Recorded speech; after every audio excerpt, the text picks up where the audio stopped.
This is Wayman, Brunson, and Vernuccio, Inside the News.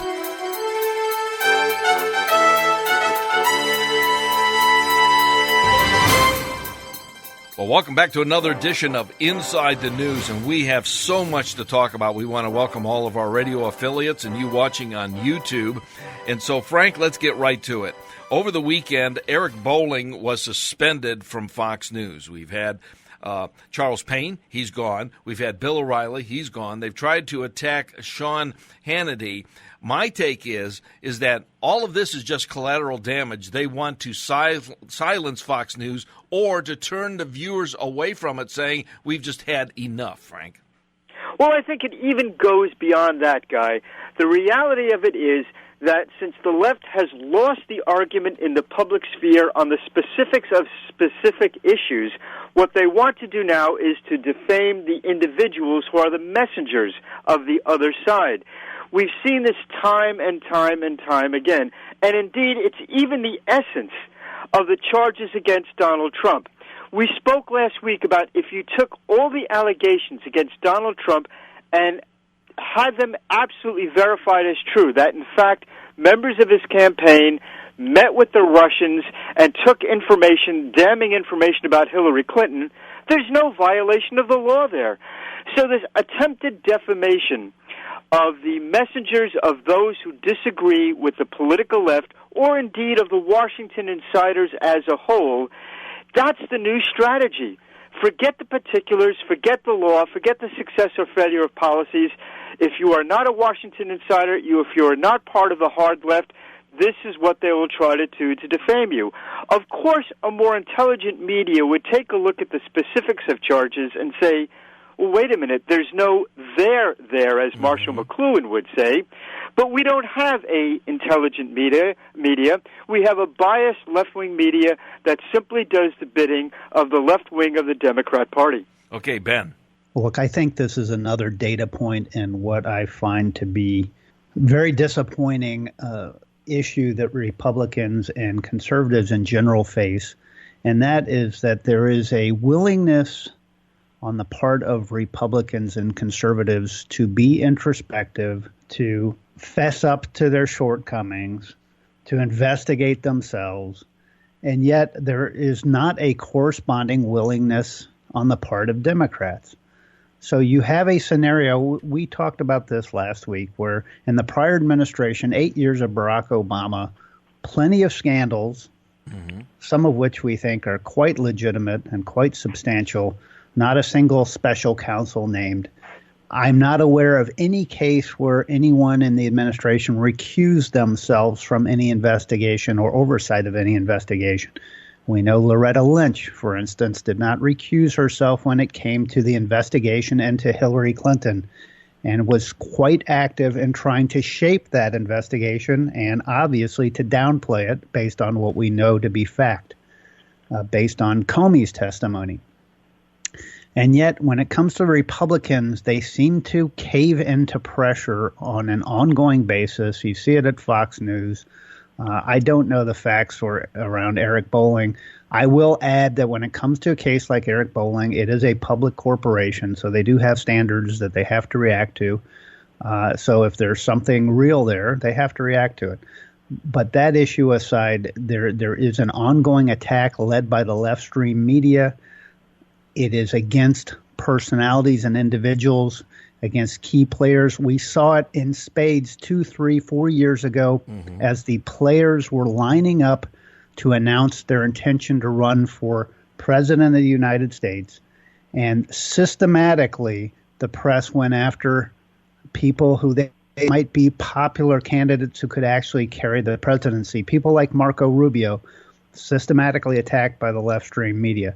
They largely ignored Donald Trump on the belief that he was the one guy who they wanted to have running against their person, Hillary Clinton, and they made a bad guess, a bad call on that.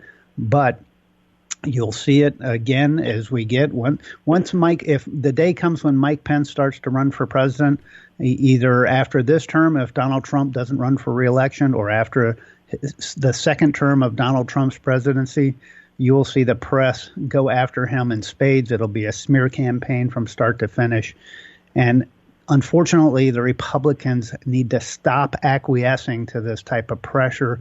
They need to get on with governing and running the country and damn the torpedoes when it comes to this press coverage. I'm telling you, I think a lot of Americans, especially in the flyover states, would like to take a big size 15 boot and just kick all those congressmen and say, get off your butts, guys, and do something, Frank. Well, you're absolutely right. Unfortunately, it doesn't seem likely to happen at this point. Donald Trump has run afoul of two Washington powers. One, the hard left that dominates both the Democratic Party and the media, and two, on the other hand, he's run afoul of the Republican leadership. Remember, the Democrats saw an outsider in Bernie Sanders and effectively knocked him out of the primary by using illegal means. The Republicans, perhaps subject to more scrutiny by the media, couldn't get away with what the Democrat leadership did. Donald Trump had a pretty clear field, went ahead, and, of course, won. What the Republican leadership hates about the Trump victory is that it illustrates that the Republican rank and file want the Republicans to actually govern the way they campaign, to do in government what they said they were going to do in their campaign. For years and years, we've seen the Republicans, perhaps out of fear of the media, perhaps out of fear of the left, simply shy away from their own platform. Donald Trump has had the gall and the audacity to actually go ahead and try to implement some of the things that all Republicans have traditionally campaigned on. That has blown the minds of the Republican leadership, and they're reacting against Donald Trump, perhaps in the hope that the media will be kind on them in their individual campaigns. You know something, Ben? It's that the fact is Donald Trump is literally doing what he said he was going to do. And the Republicans are really afraid of that because they're part of the swamp that he went into Washington to get rid of. And even though they voted for repealing Obamacare a couple of years ago, Donald Trump is willing to call them out. And when he has these press conferences, he literally goes, Heller, you're not going to be reelected next time because of this. And America loves it, even though Congress doesn't. Well, I hate to say it, you guys are 100% correct. The reality is what we've learned in the first 200 days of the Trump presidency is that Trump is a genuine man of his word. Mm-hmm. He actually stated what he believed while he was campaigning. A lot of people had doubts, and I was one of them, who had real doubts about whether he was truly a conservative and believed a lot of what he was saying. But the fact is, the man has held true to his word and to his convictions, and I no longer have doubts. But unfortunately, what that has revealed is that the Republican Party is full of people who are full of something else. And the reality is you see people, senators, leading senators and Congress people who made statements repeatedly for years how they were on board with a lot of the things that Donald Trump had as a core part of his platform. Repealing Obamacare being right at the top, being the most obvious symptom of this. And yet, when it comes to it, the votes are not there, even though they should easily be there to take action. Yeah, I think the Republicans are falling asleep. I think they're full of tryptophan from all the turkey. Yeah, left over from last Thanksgiving, and yes. We got another one coming up, unfortunately. So the Republican Party is in deep danger right now, and if anything gets politicians motivated, it is self-preservation. And I am hopeful that the mere act of self-preservation and the recognition that in a very short period of time, 15, 16 months, the Republican Party could be a minority in both the House and the Senate if they do not get off their rear ends and get behind the agenda of this president, which is the stated agenda of the Republican Party. So that's the part that's most frustrating. Okay, Frank, it seems like we've had a little bit of a kumbaya moment with the president and the attorney general, and I can tell Sessions is dead on serious about eliminating MS-13. He's done a whale of a job so far, Frank. Well, he has. Of course, I think what still frustrates the Trump White House is the fact that there has been no real investigation into clear misdeeds by the Obama administration, particularly involving the unaccompanied minors situation during the final years of the Obama administration. We were led to believe, both by the administration and by the media, that these were cuddly 10-year-olds clutching their teddy bears, just looking for someone to take care of them across the border in Yankee Land. The reality of it is, these were almost all male, 15, 16, and 17-year-olds, some of them already clearly marked with gang tattoos. The Obama administration not only ignored that reality, but actually, even after specific charges were brought against some of these gang members, the Obama administration actually let them go into the larger community. Indeed, we see almost a replay of the Fast and Furious scandal, which, by the way, in and of itself was worthy of some kind of investigation, which never occurred. Now we see that this weird act by the Obama administration in encouraging these unaccompanied minors, letting them into the country, and even after proof was rendered that they had affiliations with MS-13 and perhaps other gangs as well, released them into the wider community. There has never been a case of the public being more clearly and widely endangered by the mishandling of an administration, indeed the intentional mishandling of an administration, than this situation. And yet, except for our show and a few others like ours, there's been almost no discussion of it whatsoever. Okay, Ben, your thoughts. Well, look, Attorney General Sessions is guilty of a horrible crime in this country. He's actually upholding the laws of America.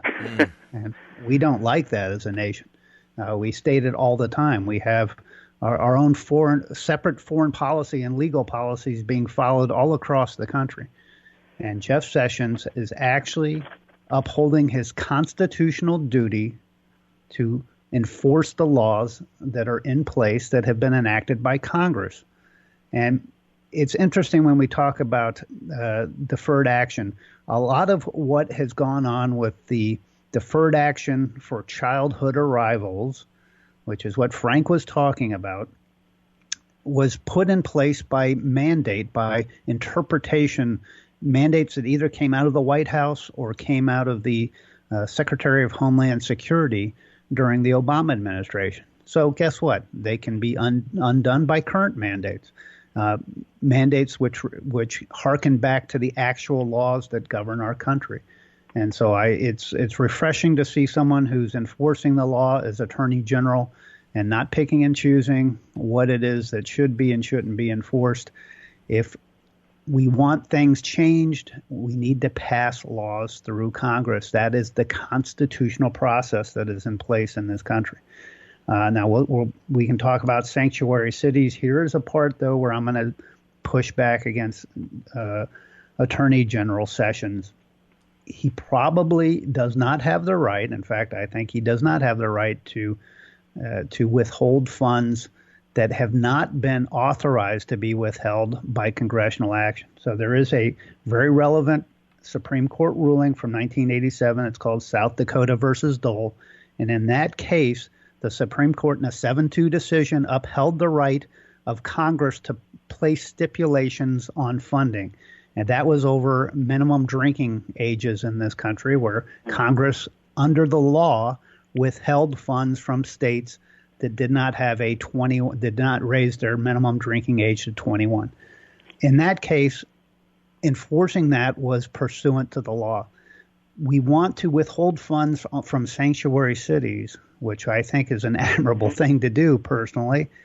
Congress has to do their part, and they have to add those clauses to the laws that get enacted by Congress, and then Attorney General Sessions can uphold the law and withhold those funds as he sees fit. So this is I'm a big believer in the rule of law. I'm a big believer that Congress passes law. That is how our Constitution is set up, and it is the rule of the executive branch to enforce those laws. So I'll stick to that consistently. Okay, Frank, you were kind of nodding your head during Ben's talk there. Well, absolutely. The fact is, there doesn't seem to be a recognition that the law is there for everybody, that you cannot simply pick and choose which laws to apply to. This is particularly true when it comes to sanctuary cities, and we really need a discussion of what sanctuary cities, who sanctuary cities actually give sanctuary to? They give sanctuary to criminals. Sanctuary cities, it's not as though that they just simply say, we want to hurt immigrants. What sanctuary cities do is protect those people who have already committed a crime from being reported to the federal government so that they can see if they have other crimes, perhaps federal crimes, that they should be deported for. There is a new attitude in this nation, and then Ben points it out, I think, rather well, that if you disagree with the administration, only if it's a Republican administration, that you are free to simply disregard the law because you personally don't like it. Well, I can think of a bunch of laws I don't like. I don't like my taxes, for example. That doesn't mean I'm free to disregard it without fear of penalty. But there is an increasing trend throughout the nation. You're seeing this particularly in states like California, where you don't like the federal law, simply disregard it. And the heck with the fact that you're disregarding a federal law might hurt your own people, either in terms of funding from Washington or in the very fact that those foreign criminals that you're protecting are going to rob, rape, or murder your citizens. Well, this is Wayman Brunson and Vernuccio Inside the News, and if you're listening to us on YouTube or you're going to our YouTube channel, WBV Inside the News, like us on that channel and even subscribe to the channel so that you are aware of the upcoming and new podcasts that are up there. If you're our affiliates, we want to thank you for listening. Frank Vernuccio can be found at usagovpolicy.com. Ben Brunson can be found at benbrunson.com and amazon.com. We'll be back. You're listening to Wayman, Brunson, and Vernuccio, Inside the News.